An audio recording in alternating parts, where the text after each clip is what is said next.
Assalamualaikum warahmatullahi wabarakatuh.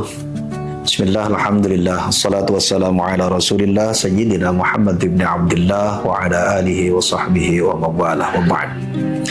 Pemirsa yang dirahmati Allah subhanahu wa ta'ala, di antara pesan-pesan Al-Quran yang disampaikan kepada kanjeng Nabi Sayyidina Muhammad sallallahu alaihi wasallam untuk menjadi pegangan bagi kita semua adalah membangun kepercayaan diri sebagai seorang muslim berhadapan dengan berbagai macam peristiwa yang bisa saja menggoda dan mengganggu iman kita kepada Allah Subhanahu wa taala. Allah Subhanahu wa taala berfirman di dalam Al-Qur'an, A'udzu billahi minasyaitonir rajim.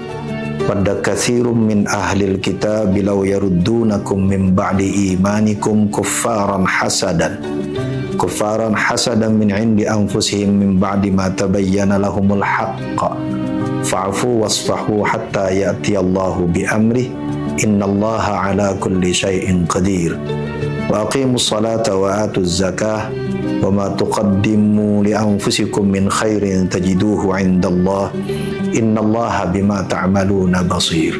Ayat ini secara singkat menyampaikan bahwa ada sebagian orang-orang ahlul kitab, yang dimaksud di sini adalah mereka-mereka yang menentang kenabian Muhammad.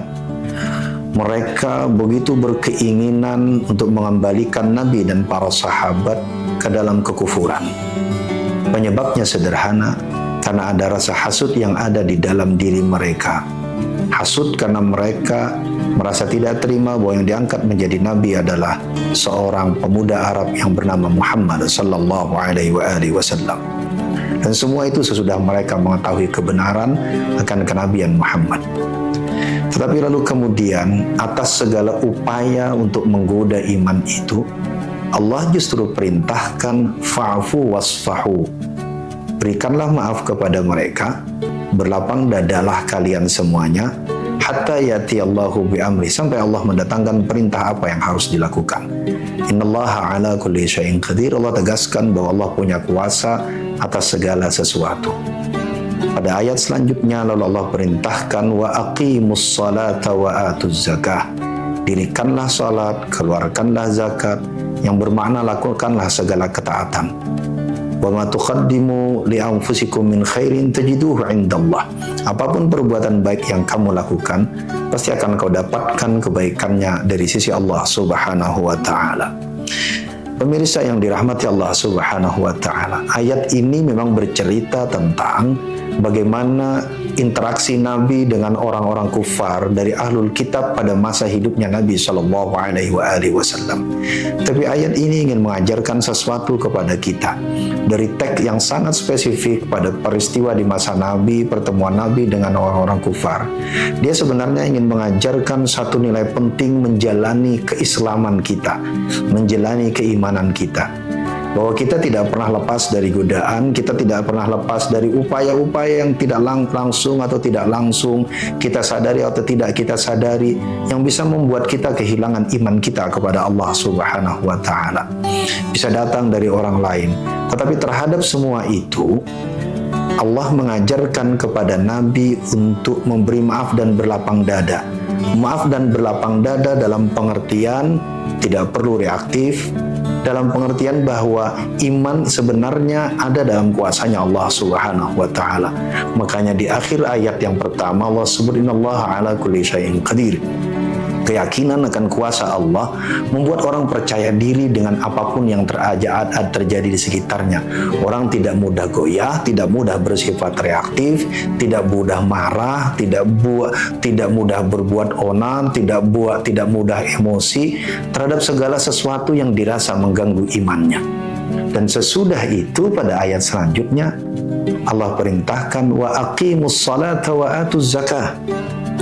Imam An-Nawawi dalam Tafsir Marah Labid perintahkan lakukanlah katsirun minat tatawwu'at. Jadi lakukan sebanyak mungkin ketaatan, sebanyak mungkin kebaikan kepada Allah Subhanahu wa taala. Karena apa? Wa ma tuqaddimu li anfusikum min khairin tajiduhu 'indallah. Karena segala kebaikan yang kita lakukan pasti akan bernilai di sisi Allah. Ayat kedua ini ingin memberikan pesan kepada kita Bisa jadi kita mau berbuat baik kepada orang, menyampaikan kebaikan kepada orang lain, tapi tidak selalu berbuah kebaikan. Kadang berbuah respon yang negatif kepada kita, tetapi itu tidak bermakna usaha kita untuk berbuat baik gagal. Itu tidak bermakna bahwa kebaikan kita tak bernilai. Karena di sisi Allah Subhanahu wa Ta'ala, kebaikan tetaplah kebaikan yang pasti akan dicatat oleh Allah Subhanahu wa Ta'ala dan akan berbuah kebaikan langsung atau tidak langsung di dunia dan di akhirat.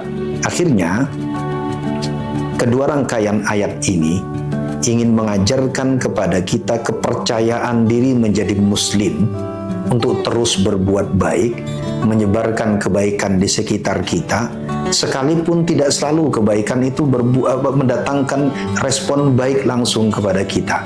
Tetapi tugas kita adalah berbuat baik dan percaya kepada Allah bahwa Allah yang menjadi ujung dari segala kebaikan kita.